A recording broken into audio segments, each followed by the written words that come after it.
Hi, and welcome to a technical example on how to loop over your arrays in multiple ways.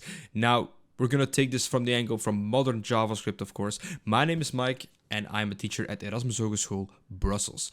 Now, the first for loop, when you start with computer science or anything development related, you probably learned of this one. So let's get it going.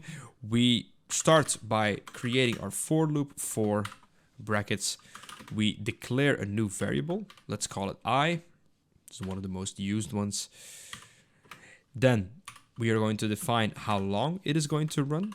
Let's say for and I plus plus. Now, this has a bit work to it. Now, we have a new variable. It's going to start at 0 and it's going to run until I is no longer equals to, is smaller than 4. And at the end of each iteration, I is going to up itself by 1. So that means I'm going to have an iteration of 0, 1, 2, and 3, if I'm correct. Now, we're going to take the first array, the names array, and we're going to just log those to the system. So console log, and then names. Now we have to work with the index. So the I serves as the index here. So that means if we would run this, node arrays, we would get all 4 names: Mike, James, Owen, and Helen. So this is a standard version of a array. Now, of course, if we want to loop over the numbers array, let's just change here, numbers array. We already run into our first issue, namely that we only get the first 4, because of course this is dependent on the middle condition. How long does the array go for? Now we can do an easy change with that. Let's duplicate it so everything is on GitHub. And instead of 4, I'm going to take the array numbers dot length, and then it will automatically go until this is done. So if we were to look at it now, we see undefined. I probably mistyped. Of course, it's not names, it's numbers. Okay. And now it should work. As you can see, we have Mike, James, Owen, Helen, and then 1 until 10. Perfect. This is our standard array. Why would you use this? Multiple reasons, not a lot though, is because you can easily terminate out of this one. So for example, if I do only one iteration and say if I equals something, I can do break to get out of it. If I come across the name Mike, I do not want to log it. I want to continue and just go to the next loop. So the continue keyword is here. So those are all iterator commands that you can use inside of for. So when you want to stop it early or want to make use of those, then this one is a good one. But there are some downsides to it. Namely, the scope of the variables is names test 3, let's say that. The scope of the variables is not really clean. So if I'm not mistaken, as you can see, I hover over this, names automatically takes the global variable. Since the for loop is not block scoped in that case, that means after the first iteration, just going to comment this out. After the first iteration, I'm going to overwrite names with the number 3 instead of this array. Let's see what it does. Done. It's broken. So this is a danger of the for loop in general. Let's see how we can combat that with the other options. All right, the next one is a for off, which is similar to this one, but it leaves out the I. So we can have for, let me just call it E for element, of, or N for names, N of names. As you can see, this is much easier to read. It is much easier to work with.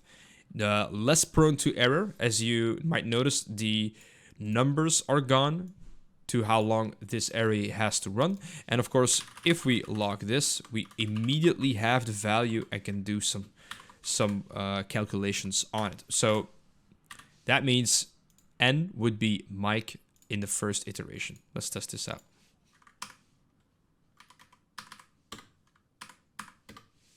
Voila. Same results, of course, but much easier to work with. Again, the same issue persists here than with the regular for loop, namely that it is not block scoped. So if you touch on a global variable inside the for loop, you will override it and you probably get unwanted behavior. All right, now is where things get interesting. We have a for each. As you might see here in the documentation here, or in the comment, it says dot for each. What does that mean? Well, it means it's a function on the array object itself. So let's take the names. Let's take the numbers example in this case. Clear it here. So numbers dot for each. As you can see, there are a lot of possibilities. You can also do find, reduce, slice, all familiar functions on arrays itself. So numbers dot for each. As you can see, what does it take? It takes a callback function. Now, okay, callback function. I'm going to call it element. So it's going to execute this function for each element in the array. Now, I'm going to log the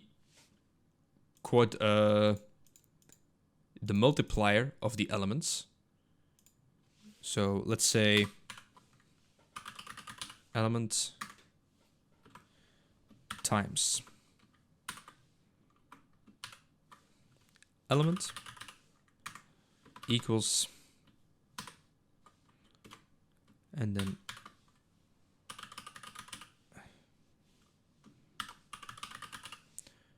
voila. So I'm gonna do some magic here. Let's see what it does. And look at that, some maths. Of course, we have our numbers here, 1, 4, 9, 16 until 100. So as you can see, I've executed this function for each individual number in here in the array, and I did something with it. In this case, I did some calculations with it and I logged it to the console. Now, a very important part or a very important thing to note is that when we did this, we do not change the numbers array itself. So example given, console log numbers.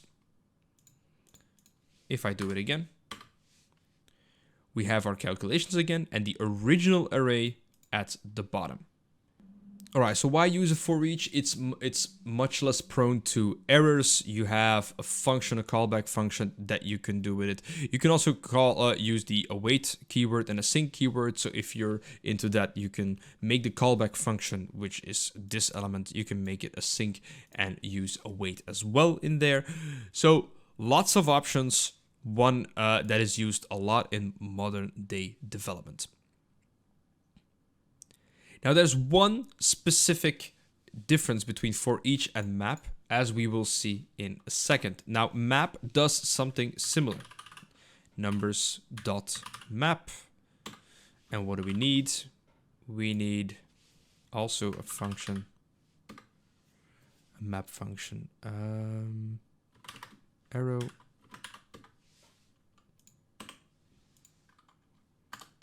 So I'm going to do the same thing here.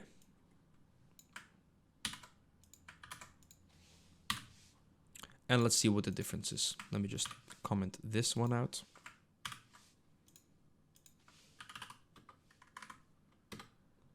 As you can see, we have the same results.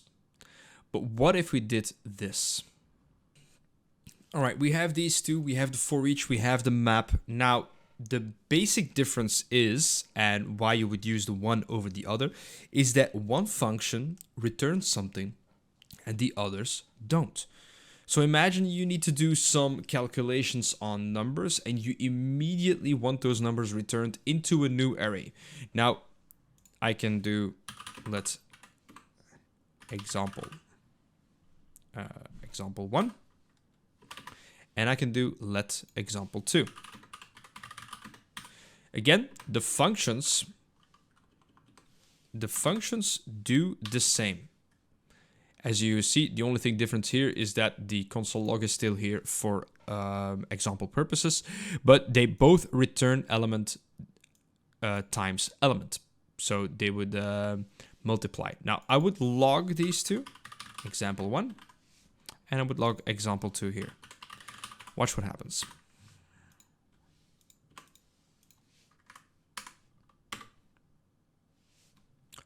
First one says, for each function after running, undefined.